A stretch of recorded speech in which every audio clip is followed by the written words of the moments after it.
to the Citizen channel. You all stay safe and well. Our match preview, our Pepsi 11 if you like, a preview of the upcoming game against Huddersfield Town in the FA Cup third round. So we start our defence of our another one of our treble trophies. I don't want to give them up. I don't want to lose any of them.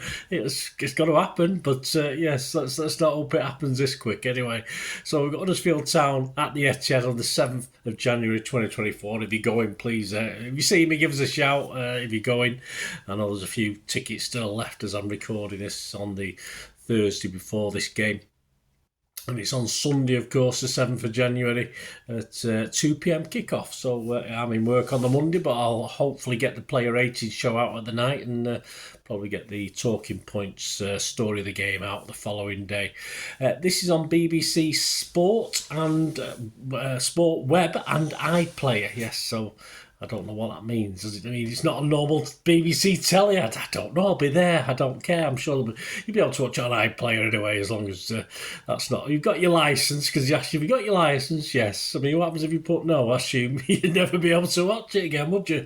So who's going to do that anyway? Who knows? Someone might do by mistake. We'll have a quick look. Excuse me. We'll have a quick look at how the Terriers are doing. That's Huddersfield Town's nickname. And try to predict a Pepsi 11. Bit difficult, this one, in fairness. I'm stumbling with this one. If I get 6 or 7, I'll be happy. Will we be welcoming any injured players back? It should make it a little bit easier with still injured players, but we just don't know who's on the borderline of coming back, do we? Please, if you're new to the channel, push that subscribe button, push the bell notifications.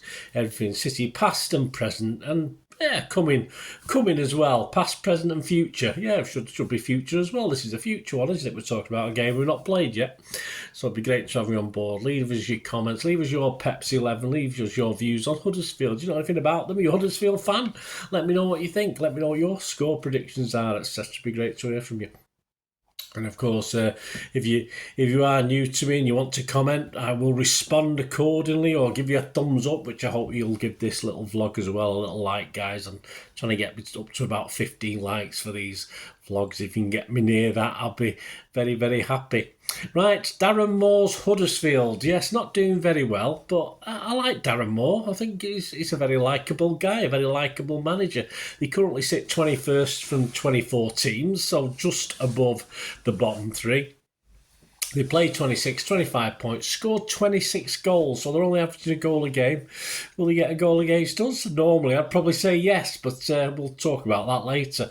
And they've let 44 in, so they're not getting stuffed, but, you know, the minus 18 goal difference. The last 6 results in the Championship, on the 12th of December, they lost at home to Preston 3-1. On the 16th of December, they went to Millwall and got a 1-1 draw. That was okay. Not a place we want to go particularly, is it, Millwall? 23rd of December, I think we're probably still banned, aren't we? 23rd of December, they lost away at Norwich 2-0, no shame in that. 26th of December, yes, they beat Blackburn on Boxing Day at the home ground 3-0. 29th of December, they lost at home again, though that time to Middlesbrough. And on the 1st of January, a difficult trip to runaway leaders Leicester City, and they lost 4-1. But as I said, they still try and play football as well. They've got just a 3-point cushion over third bottom Sheffield Wednesday. QPR 4-point cushion over them, and Rotherham are bottom, but they're 8 points behind. They're getting a little bit left behind, Rotherham. And interesting, they get their upcoming matches after us. They've got teams immediately above and below them. So they play on the 13th of January, Plymouth at home. They're currently in 18th spot. Then they play Blackburn away. They've already beaten them at home recently, of course, on the 20th of January. They're 17th at the moment, Blackburn.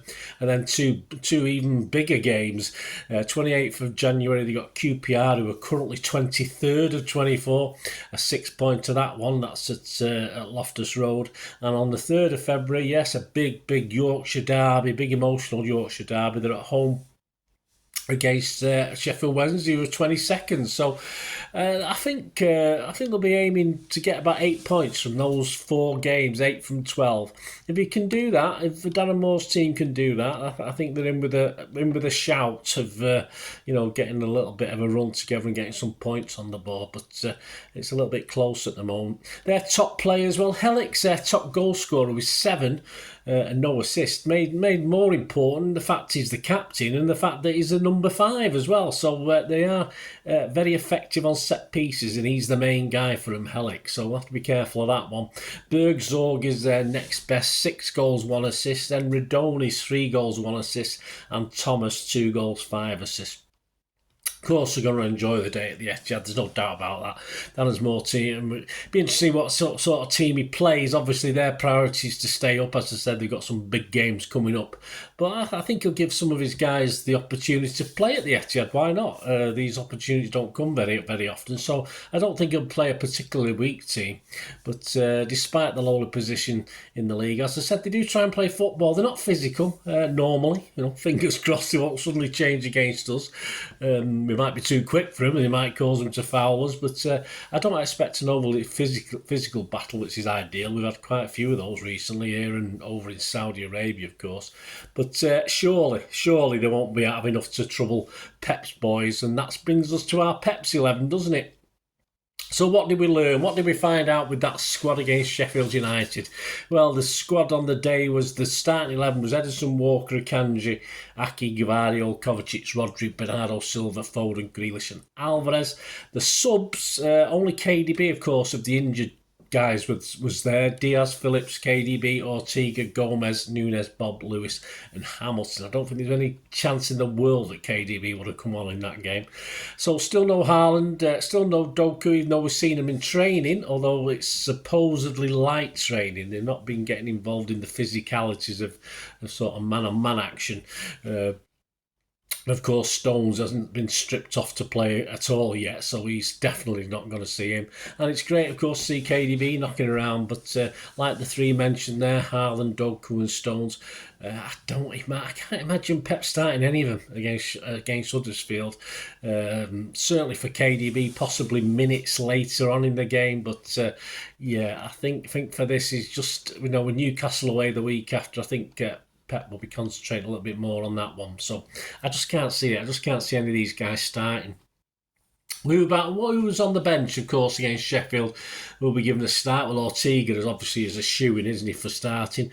Possibly Nunes. I wanted to see him against Sheffield United, really, but we didn't see him. Nunes, Bob, I think, has got an opportunity if Grealish's mind's still a bit funny. Lewis, does Gomez go into it? What about Gomez? I mean, there's been a hint that he might go in January. Has he a future at City? We know he's capable going forward, so why not in this sort of game to give him a chance? Certainly a possibility, very, very big possibility. Rested wise, yeah, of course Edison's going to be rested. Walker, would you rest Walker? I probably would. Would you rest Rodri? I know he's missed a few and he's probably don't need a rest, but does Pep have to sort of try and suss out how the hell we play when we don't have Rodri? And this is a good opportunity against a so-called weaker team, which is the no disrespect, to play it without Rodri and try something else in case things don't quite pan out and Rodri isn't available for whatever reason. And perhaps Grealish, as I said, may get a little bit longer to reboot mentally up there as well. So he may stand down for this one. So on those ifs, whys, wherefores, and crossing the T's and dotting the I's. This is my 11. I said if we get 6 or 7 of these, I'll be happy because I have no idea what Pep's mindset is going to be. As I said, we've got 6 days then after this for the Newcastle game.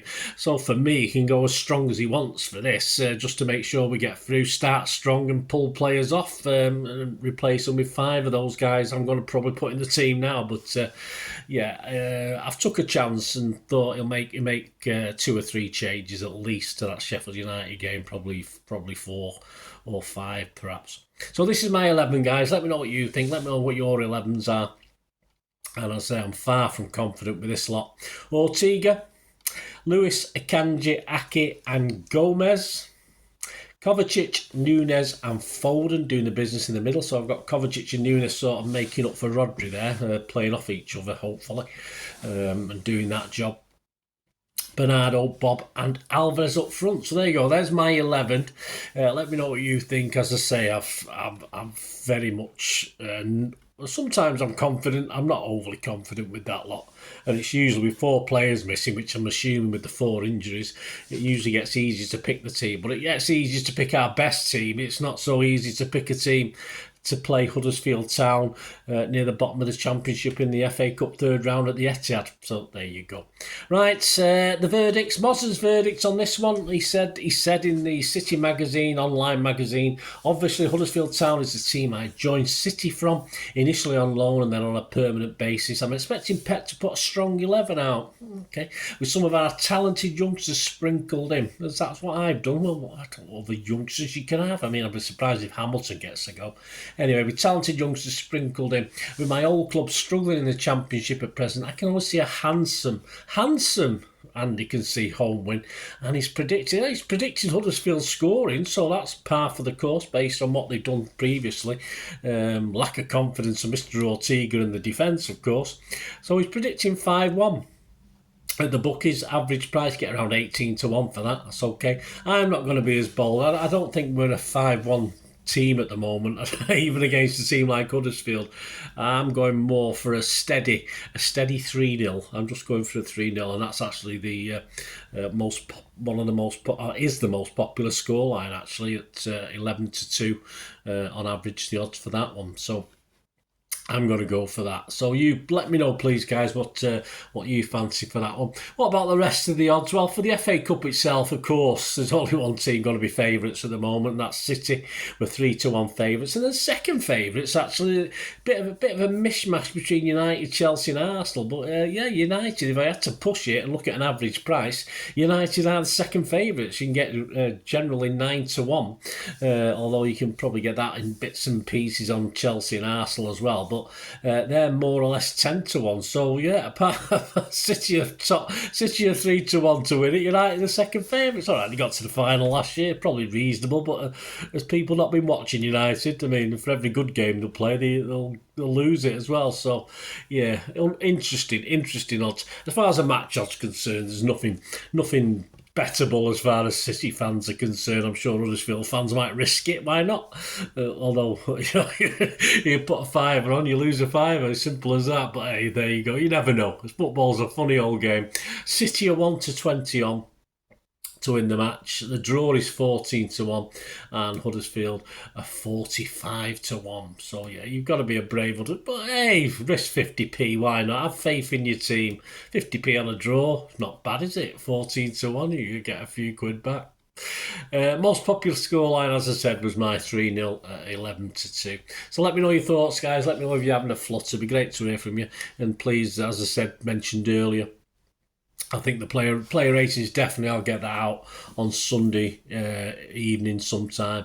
But obviously the talking points, because I'm in work early on the Monday, so I'll probably get that out Monday lunchtime. The talking point is now story of the game, I call it as well. Where we do chapter and verse on it for you, with all little subtitles, even an intermission at the end and a finish as well. So yeah, a little bit of fun, just a little bit of fun, guys. Join me for that if you can as well. But the player ratings with presumably Simon Pekowski, although it's an FA Cup game, so it might be Tyrone Marshall in the chair for that one. They will be out, of course, after the match on Sunday. And after that, of course, during the next few days, we'll be looking forward to the visit to Newcastle. That'll be a toughie, won't it? So there'll be a Premier League year special, of course, plus the Pepsi 11, and obviously a couple of bits and bobs of other vlogs coming out. There's always at least one a day, sometimes two. So keep your eyes peeled, keep those buttons pressed. Thanks for watching, guys. Until we meet again, well, that's one thing, don't I? Please stay safe, Blues. Come on, City. Bye for now.